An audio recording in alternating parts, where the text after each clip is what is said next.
The weird thing is, nothing actually broke. Right. There wasn't a fight at the table. Nobody stormed out. We didn't have that classic, scheduling conflict where the whole thing just falls apart. Took a dramatic end. Yeah, none of that. It was just, I looked at my calendar on a Tuesday, and I realized I hadn't sent the reminder text. And then it hit me. I didn't want to send the reminder text. And let me guess, the players weren't texting you either. Exactly. Not a peep. And that's the part that stings a little, right? Because we were at the height of the campaign. Mm-hmm. They were level, what, 14? Mm.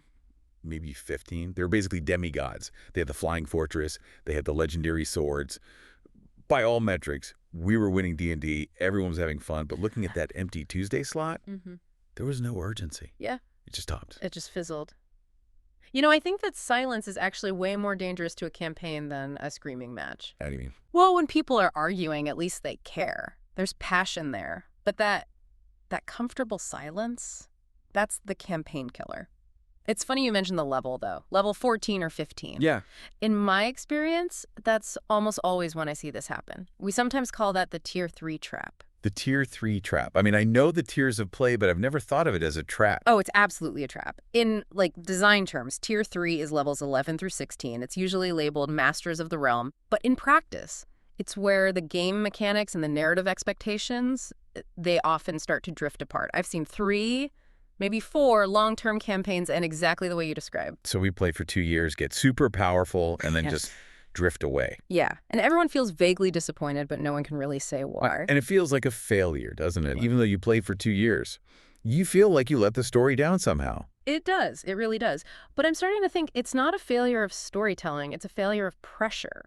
Or I guess a failure to understand how pressure needs to change as the math of the game changes. Okay, let's unpack that. Because when I look back at those early sessions, the good old days of that same campaign, it felt electric. Yeah. And I'm trying to figure out if that's just nostalgia or if the game was actually fundamentally different. It was different. It's not just rose-colored glasses. There's this idea of ludonarrative resonance, which sounds really academic, but it's super strong at level 1, and it just gets weaker as you go up. Ludonarrative resonance. Okay, you're breaking out the big words early today. Break that down for me. It sounds fancy, but it's simple. It just means the gameplay mechanics, the math, the dice, they actually match the story you're trying to tell. Okay. In level 1, the story is usually, we are small, broke adventurers in a scary world, and the math backs that up perfectly. You have, 8 hit points? If a goblin crits you, you go down. The mechanic, the low HP, it reinforces the narrative, which is fear. That makes so much sense. I played a wizard once with 6 hit points. I think I had 6 hit points for 3 months straight. Oh. A stiff breeze could have ended his career. Right. And that creates a very specific kind of lived experience at the table. When you walked into a room and there were 3 goblins, that was terrifying. Genuinely terrifying. Not because the story said, these are scary goblins, but because if one of them rolled a crit, you were probably making a new character sheet. Every single die roll mattered. I remember that feeling. The DM would reach for a d20, and the whole table would just hold its breath. You do not get that at level 15. Not at all. At level 15, the DM rolls a crit, and the paladin just goes, that's fine. I have an AC of 26 and 150 hit points. I'll take it. And then the cleric heals it as a bonus action without even looking up from their phone. Exactly. But back then, that fragility, it forced engagement. You couldn't check your phone. You couldn't zone out. If you zoned out, you died. The world felt huge and dangerous because you were small and breakable. And there's also the information gap. I think we underestimate this piece of it. What? The information gap. In those first 5 sessions, nobody knows anything. You don't know the world, you don't know the villain, you don't even really know each other's characters that well. Right. Everything's a mystery. Every room is a mystery. And because you don't have the spells to just solve the mystery, you have to actually engage with it. You have to poke things. You have to ask questions. You can't just cast a spell to get the answer. You have to poke things with a 10-foot pole. You have to listen at doors. You have to interview the nervous innkeeper. Because you can't just cast Zone of Truth? Or detect thoughts. Or send in an arcane eye to scout the whole dungeon before you even take a step inside. The mystery is natural. The fog of war is real. And the resources. Oh, man, the resources. Yeah. I remember in that first campaign I ever ran, the players spent 20 minutes, a full 20 minutes, debating whether to buy a mule. A mule, I love it. A mule, because they couldn't carry all the copper pieces they found, and they were worried about rations. Rations, torches, Arrows. I haven't tracked an arrow in 10 years. I'm not even joking. Nobody has. But in those early games, that scarcity creates pressure. Yeah. You count the torches because if the light goes out, you're dead. You count the rations because if you starve, you don't get your spells back. The pressure is baked into the math of the game. So you don't have to be a genius DM. Not at all. You just have to put a goblin in a room and turn off the lights. The system does the heavy lifting for you. So we start strong, almost by accident. Mm-hmm. The game's designed to be tense at the bottom, Mm-hmm. but then we start winning. And that's where the drift happens. The invisible drift into competence. It is invisible, isn't it? It's not like one day we woke up and said, okay, game is boring now. It was a slow slide. Well, think about how character progression works. In almost every system we play, leveling up is designed to remove friction. That is the reward. You gain a level, you gain a feature that says, hey, remember that thing that used to be hard? It's not hard anymore. That's a really good way to put it. Friction removal. Think about the wall. The wall. Yeah. At level 2, a 30-foot stone wall is a massive obstacle. It's a whole thing. You have to make athletics checks. Maybe someone falls and takes damage. Maybe you have to boost the halfling up.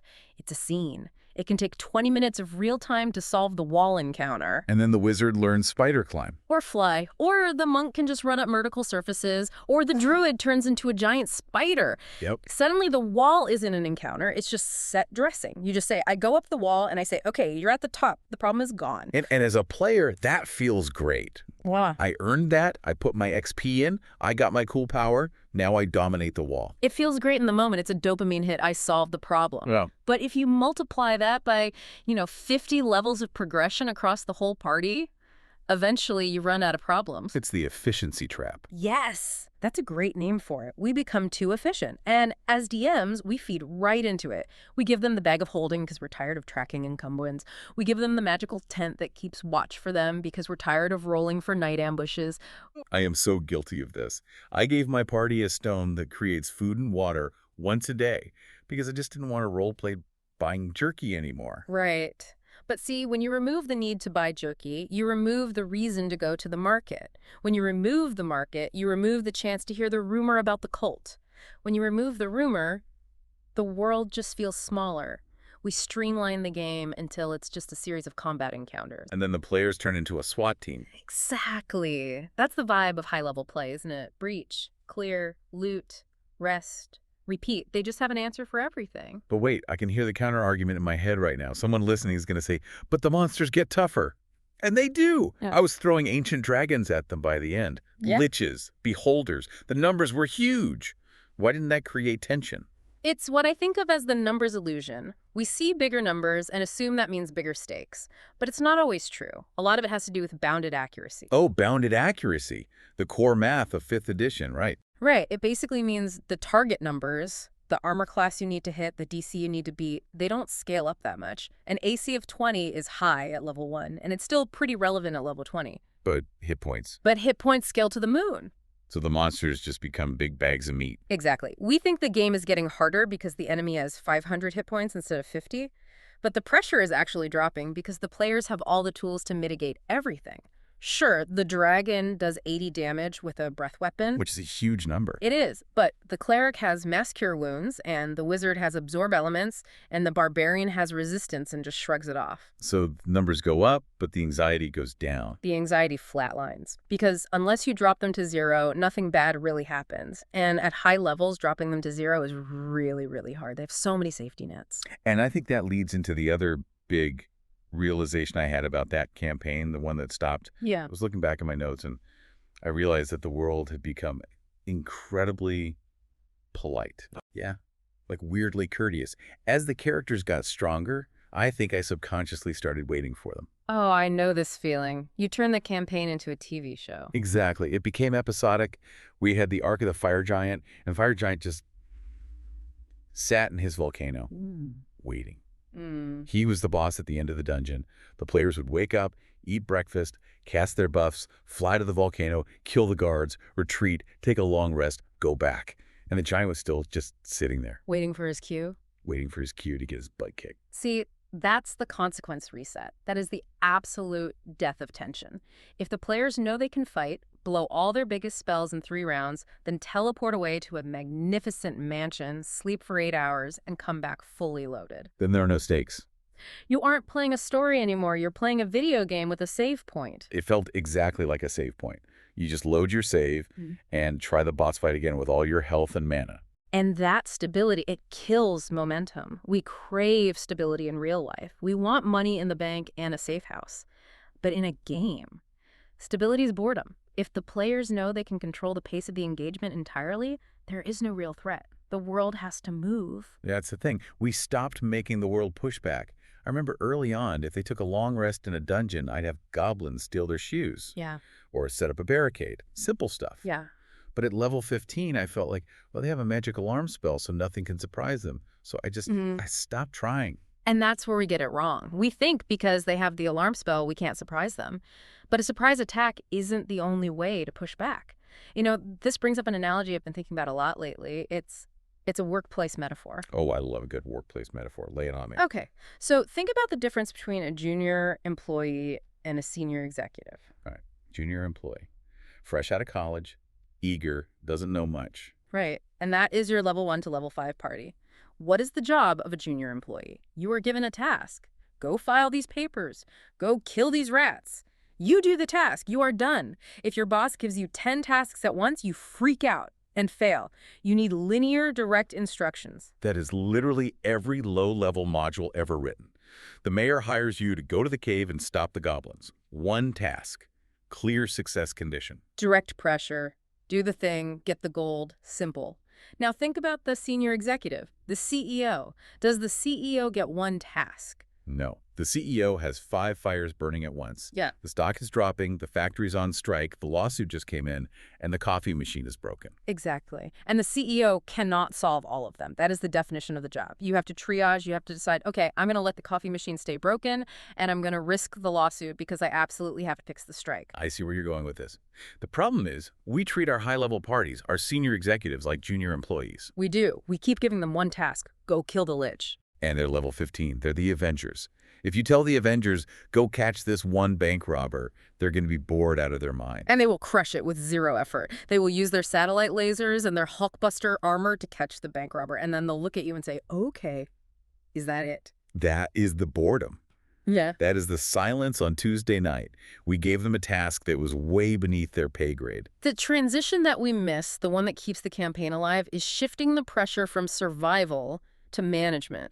The pressure at high levels shouldn't be, will I die in this fight? It should be, I have to choose which city to save because I can't save both. Oh, that's good. That's really good. It's not about their hit points anymore. It's about their capacity, their ability to be in 2 places at once. Which they can't be. Even with the teleport spell, you can't be in 2 places at the exact same time. This leads to what I think of as strategic paralysis. Strategic paralysis. It's when you have infinite tactical power. You can kill anything you stand next to, but you have limited strategic presence. You can't be everywhere. So the Lich isn't just sitting in his tower. The Lich is attacking the capital city while his dragon is burning down the forest while his cult is poisoning the water supply.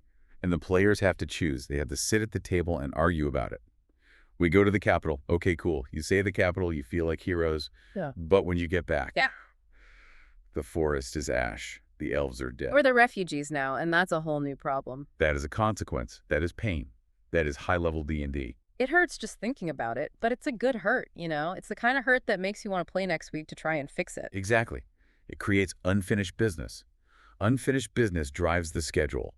If everything is wrapped up in a nice bow at the end of every session, why do I need to come back next week? This really redefines resource management for me. Because for years, I've been banging my head against the wall trying to drain their resources.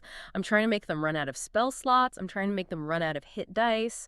But at level 15, it's just a slog. It's a chore. It takes 4 hours of combat to drain a high-level party, and by the end, everyone is just tired. It's the 5-minute workday problem. If you try to drain their battery, they just sleep. Mm. And it's boring for everyone. So what are the resources we should be draining then? If it's not spell slots, what is it? Time and attention. Time and attention. Okay, break that down. Okay, time is the obvious one. But it has to be real time within the game world, not the ritual happens in 10 days. That's too much room. It has to be tight. Right. The ritual happens at sundown. If you take a short rest, that's 1 hour. That means the bad guys have 1 hour to fortify, or 1 hour to kill a hostage. So every time they say we rest, the world gets worse. The price of the rest isn't gold or anything. It's the situation deteriorating. That's the real cost. And attention, what's that about? The economy of attention is this idea that the players have basically infinite power. They can kill anything they touch, but they have finite attention. They can only look at one problem at a time. So the tension comes from all the things they aren't looking at. The let it burn concept. Yes. You have to be willing, as a DM, to let things burn.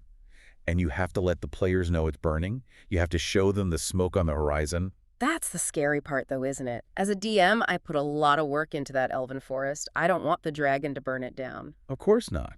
But if you don't let it burn, the player's choice didn't matter. If they ignore the forest to save the city, and you pause the forest timeline, you've robbed them of agency, you put the bumpers back on the bowling lane. You're right. It feels like we're being nice to them, but we're actually devaluing their decisions. If every choice is the right choice, then no choice really matters. Precisely.